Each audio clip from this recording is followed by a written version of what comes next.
तो हेलो दोस्तों, कैसे हैं आप लोग। स्वागत है आपका हमारे YouTube channel I doctor I help में। और आज हम बात करने वाले हैं ऐसे ही एक इम्पोर्टेंट टॉपिक जो आँखों से जुड़ी है उसके बारे में। तो चलिए जानते हैं दोस्तों, आज हम बात करने वाले हैं बच्चों में होने वाली दृष्टि प्रभावित समस्या के बारे में।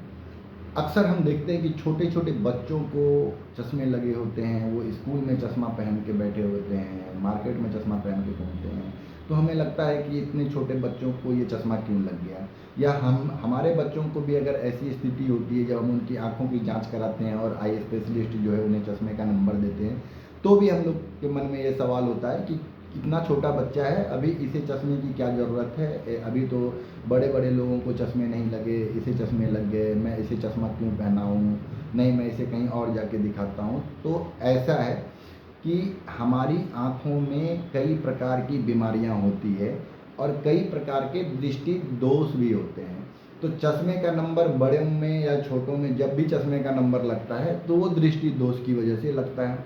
तो अब समझते हैं कि दृष्टि दोष क्या है और ये हमारी आँखों को क्यों प्रभावित करता है। दृष्टि दोष में 3 तरह के दृष्टि दोष होते हैं, जिसे कि हम लोग मायोपिया, हाइपरमेट्रोपिया और एस्टिग्मेटिज्म कहते हैं। निकट दृष्टि दोष, दूर दृष्टि दोष और एस्टिग्मेटिज्म, जिसमें कि सिलेंड्रिकल नंबर जो है हमारी आंखों में लगता है। कई बार इसमें आंखों में चोट लगने के वजह से, कॉर्निया कर्वेचर चेंज होने की वजह से ही बहुत सारे जो है सिलेंड्रिकल नंबर हमारी आंखों में ऐड होते हैं। तो चलिए मेनली हम समझते हैं कि मायोपिया क्या है और ये हमारे बच्चों को कैसे प्रभावित करता है, बच्चों की आंखों को। मायोपिया यानी निकट दृष्टि दोष, इसमें नज़दीक की चीज़ें तो स्पष्ट दिखती है परंतु दूर की चीज़ें धुंधली दिखती है। छोटे बच्चे जब वह स्कूल में पढ़ने जाते हैं तो उनको ब्लैक बोर्ड देखने में समस्या होती है। वो घर में जब टीवी देखते हैं तो पास जाकर टीवी को देखते हैं। किताबें जब वो पढ़ते हैं तो आंखों में सटाकर नज़दीक से किताबें पढ़ते हैं। तो दोस्तों उनके अंदर चिड़चिड़ापन आ जाता है। ये सारे लक्षण जो हैं ये मायोपिया के लक्षण हैं। अब हम समझते हैं कि मायोपिया होता क्या है और ये बच्चों में क्यों होता है। दोस्तों कई बार क्या होता है कि आँखें जो होती है उम्र के साथ वो आई बॉल की जो शेप होती है, साइज, वो भी इंक्रीज करती है। मायोपिया के केस में जो लाइट रे जो हमारी आँखों पे पड़ता है वह रेटिना पे फोकस नहीं होके रेटिना के पहले फोकस हो जाती है, जिस वजह से कि इमेज जो है रेटिना पे धुंधली बनती है और जो है धुंधला दिखाई देता है, बच्चों को साफ दिखाई नहीं देता है। यह कम उम्र में होने का चांसेस होता है या आगे चल के भी उनकी आंखों में हो सकता है बच्चों में। मायोपिया होने का सबसे बड़ा कारण क्या होता है और इससे बचाव के लिए क्या करना चाहिए।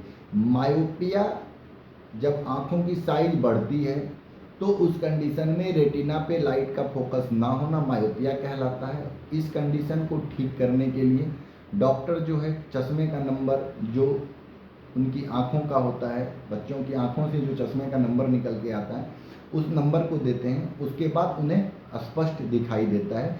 इस वजह से बच्चे चश्मे को पहनकर इधर उधर देखने को मिलते हैं। और ये सवाल जो होता है बच्चों पेरेंट्स के मन में कि हमारे बच्चों को छोटी उम्र में चश्मा लग गया है तो आगे चल कर इनके आँखों को कोई नुकसान तो नहीं होगा। तो नुकसान चश्मा ना पहनने से होता है, चश्मा पहनने से कोई नुकसान जो है आँखों को नहीं होता है। चश्मे का काम होता है, लेंस का काम होता है लाइट को रेटिना पे फोकस करना, इसके अलावा और बहुत कोई रोल नहीं होता है। लेकिन अगर हम उस बच्चे को चश्मे ना पहना है, अगर पावर लगा हो उनकी आंखों में और चश्मा नहीं पहनने दे तो क्या क्या कॉम्प्लिकेशन हो सकता है। अक्सर मायोपिया में देखा जाता है, अर्ली एज में तो नहीं लेकिन आगे चलकर जब उनकी उम्र ज़्यादा होती है तो उन्हें पर्दे से संबंधित समस्याएं आंखों में देखने को मिलती है। आज के वीडियो में हम आपसे जो डिस्कशन करने वाले हैं कि वह छोटे बच्चों को ऐसा कौन सा एक्टिविटी कराएं, ऐसा कौन सा जो है एक्सरसाइज कराएं जो उनके आंखों में चश्मे का नंबर जो है ना लगे। तो अगर बच्चा छोटा है तो सबसे पहले स्कूल, जब आप उसे स्कूल में एडमिशन कराते हैं तो उस टाइम पे एक बार उसकी आंखों की जांच कराएं। मिनिमम 2 घंटे जो है आउटडोर एक्टिविटी बच्चे को कराएं, उनको धूप में खेलने दें ताकि उनके आंखों में सनलाइट जो है पड़े और उनकी आंखों के अंदर जो है डोपामाइन हार्मोन रिलीज हो। डोपामाइन हार्मोन का काम होता है कि वो आंखों के शेप और स्ट्रक्चर को मेंटेन करते हैं, जिस वजह से कि प्रॉपर मतलब शेप में आई बॉल आती है और आंखों में चश्मे का नंबर नहीं लगता है। आउटडोर एक्टिविटी से हम मायोपिया को बहुत हद तक जो है कंट्रोल कर सकते हैं। कुछ एक्सरसाइज होते हैं जिससे कि आप मायोपिया को कंट्रोल कर सकते हैं, बट 100% नहीं। तो इसका सबसे जो है सॉल्यूशन यही है कि बच्चों के आँखों में चश्मे का नंबर अगर लग रहा है तो उस नंबर के चश्मे को बच्चों को पहनाएं, ताकि उनकी आँखें जो है स्वस्थ रहें। अगर आप चश्मे को नहीं देते हैं, बच्चों को नहीं पहनाते हैं, या फिर उनका नंबर आया हुआ है और आप उसे इग्नोर कर रहे हैं, तो इस कंडीशन में आगे चलकर उसके आँखों में एम्ब्लाइपिया भी डेवलप कर सकता है। यानी उसकी आँख जिसमें कि पावर है, जो धुंधली दृष्टि है जिस आँखों में, उस आँखों में एम्ब्लाइपिया डेवलप कर सकता है। एम्ब्लाइपिया डेवलप करने का मतलब होता है वो आँख लेजी आई हो जाती है और धीरे धीरे उस आँख के सिग्नल को ब्रेन एक्सेप्ट करना बंद कर देती है। एम्ब्लाइपिया के केस में आगे चलकर चश्मे का नंबर देने के बाद भी पेशेंट का विजन इम्प्रूव नहीं होता है।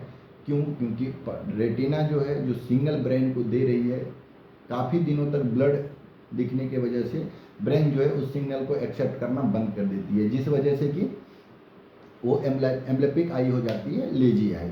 तो अगर बच्चों में चश्मे का नंबर लगा है तो उसे कंटिन्यू चश्मे को पहनने के लिए दें, और ऐसा जो है उनको अवेयर रखें, ताकि उनको कोई भी जो है किसी भी तरह का परेशानी ना हो, और चश्मा पहनने को लेकर उन्हें जागरूक करें बच्चों को, और चश्मा पहनाएं। यही उनकी आँखों का जो है इलाज है। कई बार मायोपिया के साथ साथ हाइपरमेट्रोपिया में क्या होता है कि आँखों में जो रेटिना से जो लाइट फोकस होती है वो रेटिना के पहले, जैसे मायोपिया में पहले बन रहा था, तो हाइपरमेट्रोपिया में जस्ट जो है रेटिना के बाद होता है। इसे जो है डॉक्टर प्लस लेंस के द्वारा करेक्ट करते हैं, और बच्चों में इस कारण से हाइपरमेट्रोपिक में प्लस लेंस जो है लगता है। एस्टिग्मेटिज्म के केस हैं।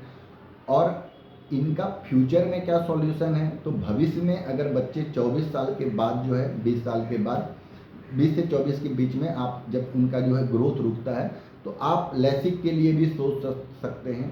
आप लेसिक सर्जरी करा के चश्मे को हटा सकते हैं, लेकिन काफ़ी टाइम तक नहीं।